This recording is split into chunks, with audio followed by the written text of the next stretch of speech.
Eto na mga kabasketball, meron na naman tayong breaking news kasi nga bukod po sa LA Lakers at LA Clippers, meron pang isang NBA team na interesado na kunin ang ating pambatong si Kai Sotto. Payagan kaya siyang maglaro sa ating Gilas Pilipinas kagaya ni Lee Yun-jung na maglalaro sa kanyang national team at sa San Antonio Spurs para sa NBA Summer League. Pero bago yan, huwag kalimutan mag-like at mag-subscribe bilang pagsuporta.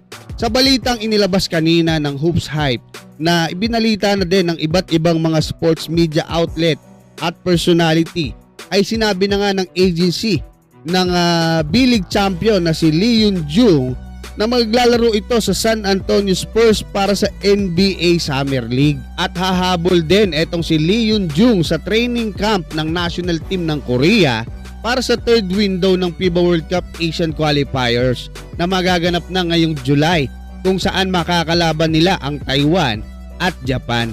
Ito na mga kabasketball, yung ikatlong pagsalang ni Lee Yun-jung sa NBA Summer League dahil nakapaglaro na siya noong 2023 para sa Philadelphia 76ers at Portland Trail Blazers noong 2024. Gaya ni Lee Yun-jung ng Korea, ay susubok din ulit ang ating pambatong si Kai Sotto ngayong off-season sa NBA Summer League. Pero this time ay hindi nakatulad nung naglaro siya sa Orlando Magic noong 2023 na may injury siya, no? Bagkus mas malapad, mas malaki at mas malakas na yung kanyang katawan, at umaasa din tayo na gaya ni Lee Yun-jung na mukhang pinayagan na nga ng San Antonio Spurs para makapaglaro rin sa kanyang national team na Korea, ay payagan din etong ating pambatong si Kai Sotto na makapaglaro diyan nga sa ating Gilas Pilipinas para sa July kontra sa New Zealand at Australia, kahit maglalaro ito diyan nga sa NBA Summer League. At ito mga kabasketball, yung bago natin pasabog, kung nung nakaraan binanggit natin na may dalawang NBA team na interesado dito nga sa ating pambatong si Kai Sotto.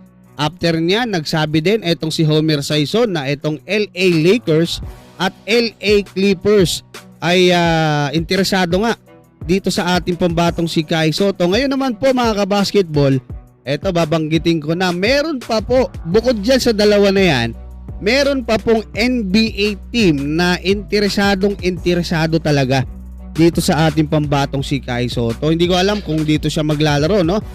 Pero hopefully, kung sakali man, sana payagan etong ating pambatong si Kai Sotto na makapaglaro pa rin sa ating Gilas Pilipinas kahit nga maglalaro siya dyan sa NBA Summer League. Magawa nila ng paraan.